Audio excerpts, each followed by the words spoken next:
ಸ್ನೇಹಿತರೆ, ರಾಜ್ಯ ಸರ್ಕಾರದ ಮಹತ್ವಾಕಾಂಕ್ಷೆಯ ಪಂಚ ಗ್ಯಾರಂಟಿ ಯೋಜನೆಗಳಲ್ಲಿ ಒಂದಾದ ಗೃಹಲಕ್ಷ್ಮಿ ಯೋಜನೆಗೆ ಸಂಬಂಧಿಸಿದಂತೆ ಮಹತ್ವದ ಬೆಳವಣಿಗೆಯೊಂದು ನಡೆದಿದೆ.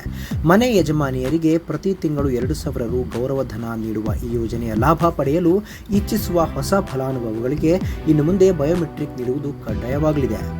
ಸಿಎಂ ಡಿಕೆ ಶಿವಕುಮಾರ್ ಅವರು ಮಹಿಳಾ ಮತ್ತು ಮಕ್ಕಳ ಅಭಿವೃದ್ಧಿ ಇಲಾಖೆಗೆ ಈ ಕುರಿತು ಅಗತ್ಯ ಕ್ರಮಗಳನ್ನು ಕೈಗೊಳ್ಳುವಂತೆ ಸೂಚನೆ ನೀಡಿದ್ದಾರೆ. ಯೋಜನೆಯಲ್ಲಿ ಹೆಚ್ಚಿನ ಪಾರದರ್ಶಕತೆ ತರಲು ಹಾಗೂ ಅರ್ಹ ಫಲಾನುಭವಿಗಳಿಗೆ ಮಾತ್ರ ಸೌಲಭ್ಯ ತಲುಪುವಂತೆ ಮಾಡುವ ಉದ್ದೇಶದಿಂದ ಬಯೋಮೆಟ್ರಿಕ್ ವ್ಯವಸ್ಥೆಯನ್ನು ಜಾರಿಗೆ ತರಲು ಸರ್ಕಾರ ಮುಂದಾಗಿದೆ. ಇದಕ್ಕಾಗಿ ಅಧಿಕಾರಿಗಳು ಈಗಾಗಲೇ ಅಗತ್ಯ ಸಿದ್ಧತೆಗಳನ್ನು ಪ್ರಾರಂಭಿಸಿದ್ದಾರೆ.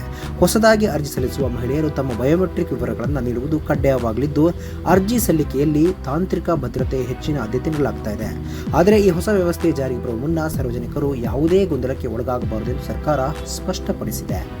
ಹೀಗಾಗಿ ಸಾರ್ವಜನಿಕರು ಈಗಾಗಲೇ ನಾಡ ಕಚೇರಿ, ಬೆಂಗಳೂರು 1 ಅಥವಾ ಅಟಲ್ಜಿ ಜನಸ್ನೇಹಿ ಕೇಂದ್ರಗಳಿಗೆ ಭೇಟಿ ನೀಡಿ ಅಲೆದಾಡುವ ಅಗತ್ಯವಿಲ್ಲ. ಸರ್ಕಾರದಿಂದ ಅಧಿಕೃತ ಪ್ರಕಟಣೆ ಹೊರಬರುವವರೆಗೆ ಕಾಯುವುದು ಸೂಕ್ತ ಎಂದು ಅಧಿಕಾರಿಗಳು ಸಲಹೆ ನೀಡಿದ್ದಾರೆ.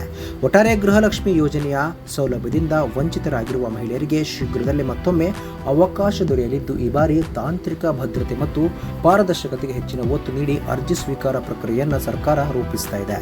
ಇದರಿಂದ ಯೋಜನೆಯ ಪ್ರಯೋಜನ ನಿಜವಾದ ಅರ್ಹ ಫಲಾನುಭವಿಗಳಿಗೆ ತಲುಪುವ ವಿಶ್ವಾಸ ವ್ಯಕ್ತವಾಗಿದೆ.